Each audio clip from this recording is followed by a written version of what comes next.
Happy St. Patrick's Day and welcome to Poetry and Poets with SueAn, Stradling-Collins, the director of the Apache County Library District. Today we're going to do something a little bit different. Instead of sharing a particular poet with you, I'm going to tell you about the limerick. We're going to read an introduction about limericks from lots of limericks selected by Myra Cone Livingston. Nobody really knows how the limerick began. Some say that it was a form of popular song sung by a brigade of Irish soldiers who returned from France to Limerick, Ireland, early in the 18th century. Others have found that the form appears in a Greek play written sometime between 448 and 380 BC, and in manuscripts from the 14th and 16th centuries. A limerick even appears in Shakespeare's Othello. We do know that the first book of limericks was published in England as the History of 16 Wonderful Old Women in 1821.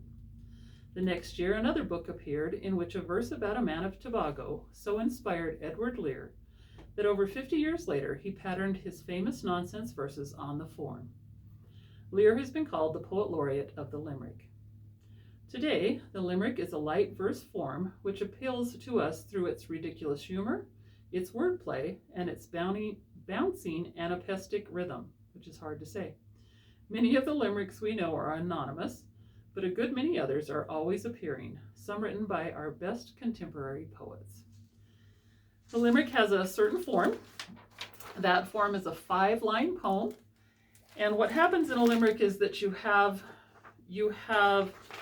2 long lines that rhyme.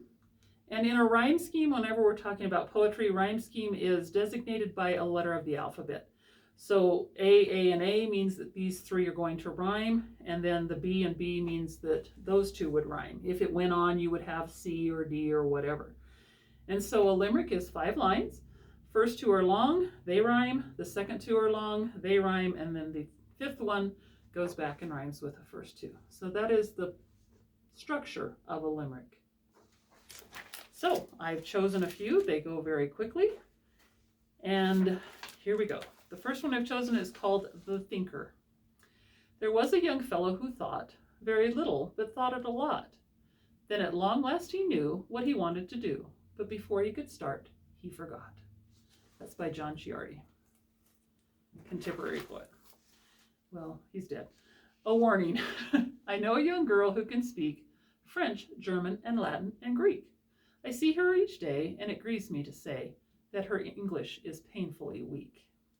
That's by Mary A. Weber. My sister. My sister is remarkably light. She can float to a fabulous height. It's a troublesome thing, but we tie her with string, and we use her instead of a kite. That's by Margaret Mahy. There once was a centipede neat, who bought shoes for all of his feet. For he said I might chance to go to a dance, and I must have my outfit complete. No author on that one. No matter how grouchy you're feeling, you'll find the smile more or less healing. It grows in a wreath all around the front teeth, thus preserving the face from congealing. That's from Anthony Ewer. Just a couple more. Okay, and a lot of limericks use the name of a city. So if you were to write one about yourself, or if I were to write one, I might say there was a girl from St. John's whose legs were extremely long. And I don't know where I'd go from there. I'd have to think about it. But so they often use a place for the first line in the rhyme. And this one is very famous, and it's by Anonymous. There once was a young woman from Niger who rode on the back of a tiger. They returned from the ride with a lady inside and a smile on the face of the tiger. And I guess either I missed one or we'll stop with that one. Oh no, here's one. A sea serpent saw a big tanker, bit a hole in her side, and then sank her. It swallowed the crew in a minute or 2 and then picked its teeth with the anchor.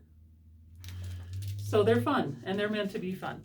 And on this St. Patrick's Day, I would encourage you to write a limerick.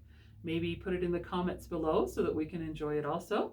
Remember to share our page with everyone you know and to like us if you haven't so far.